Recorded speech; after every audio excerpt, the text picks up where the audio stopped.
Shalom. This is another one of those topics many don't talk about. I don't know why many don't bring it up. That's in the book of the law that we all need to know. This topic is the law of bodily discharges, blood and semen. And I'm going to begin with Leviticus 15 and 16. And it reads, "And if a man's seed of copulation go out from him, or emission of semen, then he shall wash all his clothes in water, and be unclean until evening. And every garment and every skin wherein is the seed of copulation, or the semen is on, shall be washed with water, and be unclean until evening. The woman also with him, with the man, shall lie with the seed of copulation. They both shall bathe themselves in water, and be unclean until evening." So when a man and a woman even come together in sexual intercourse, they both must wash, they must bathe themselves in water, and be unclean until the evening. Okay, I'm going to go on to Deuteronomy 23. I'm going to read 9 through 12. It says, and it reads, "When the host, or when the army goes forth against thine enemies, then keep from every wicked thing." So he's telling the children of Israel to keep from every wicked thing. If there be among you any man that is not clean by reason of uncleanness, that chance him by night. This chance, I like the way the New King James Version read it. It says occurrence of the night. So there's an occurrence of the night, and what it's talking about here is what's called in the medical profession nocturnal emissions, and it means an involuntary ejaculation of semen during sleep. And we know this, in the world as wet dreams. So it reads, "By chance of night, then shall he go abroad out of the camp. He shall not come within the camp." So he have to be shut up out the camp if he had this occurrence in the night. "But it shall be, when evening come, he shall wash himself with water, and when the sun is down, he shall come into the camp again." So he would have to just before the sun go down at evening, wash himself in water, and then when the sun goes down, he can come back into the camp. And let's see.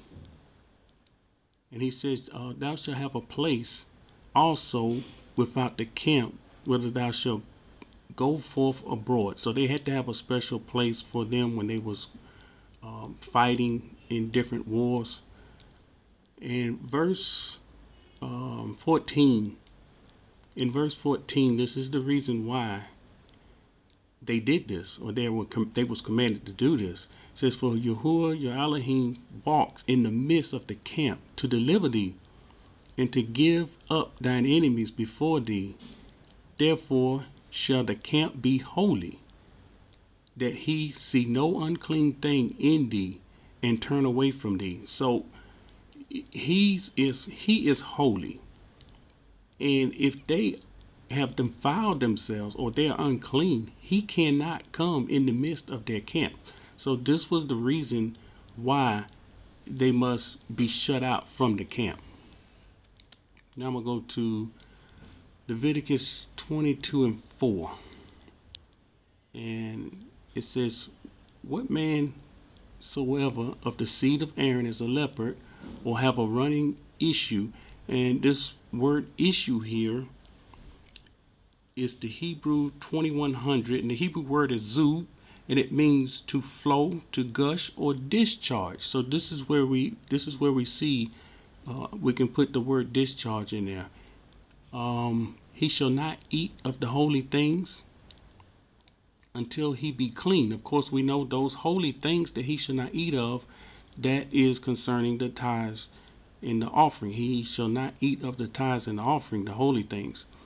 "And whatsoever toucheth anything, and whosoever touches anything that is unclean by the dead, or a man whose seed goes from him." So here Even the Levites, if their seed or their semen goes from them, they could not eat any of the holy things.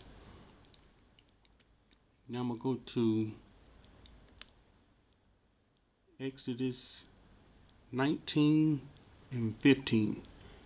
And this is the account of Sinai when they was at Sinai, the children of Yasharal and Moshe that was with them. He says, and he said unto the people, be ready against the third day, come not at your wives. So if they were told to be ready when the Most High was going to come down on Mount Sinai, they were supposed to be holy and not come before them, not go into their wives. That would have made them unclean. Okay. 1 Samuel 21 and 4. And the priest answered David and said, there is no common bread under mine hand, but there is holy bread. If the young men have kept themselves at least from women. So here he's saying that there would have been holy bread if there would have been common bread if the men would have kept themselves from women. And David answered the priest and said unto him, he said, truth. He says, of a truth, women have been kept from us these days. And he says, since I came out in the vessel of the young men are holy. So right here he's telling that the men are holy. The women have been kept from the men. But this goes to show us when a man goes into a woman and he have a mission of semen, then they are unclean. Him, both the man and the woman. I'm gonna go back to Leviticus 15, and I'm gonna pick up 19. And it says, and if a woman has an issue, so here we go with the discharge, and an issue in her flesh be blood. We've all heard the story of the woman with the issue of blood that had the issue of blood for many years, and Yahushua healed her. That was a discharge of blood. She will be put out 7 days, and whosoever toucheth her shall be unclean until evening. So a woman in her monthly, she is unclean for 7 days. And they had a special place for them. They were shut out from the rest of them.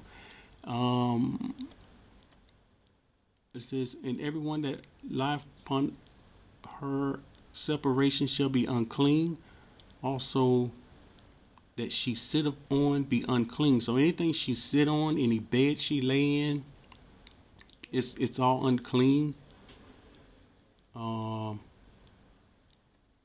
want to get to, and if a man lie with her at all, and her blood gets on him, he shall be unclean 7 days. So even if her blood gets on a man, if she start bleeding in the middle of the night and that blood gets on the man also is unclean for 7 days.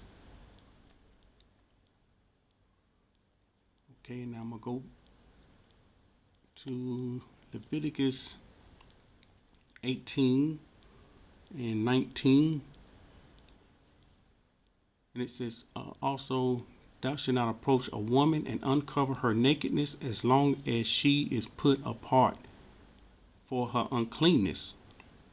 So a man is not to go into a woman that is on her monthly. He's not to go into her. And Numbers 1 through 3.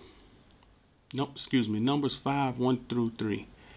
And Yahuwah spoke to Moshe, saying, command the children of Yasharal that they put out of the camp every leper and everyone that have an issue, and whoever is defiled by the dead, both male and female, you shall put out. Without the camp shall ye put them, and they defile not their camps. And he says, in the midst wherever I dwell. So this is the reason why, because they would defile the camp, and they must not defile the camp in the midst where he dwells. That's the key part. He is holy, and he will not dwell amongst them when they have issues, when they're unclean.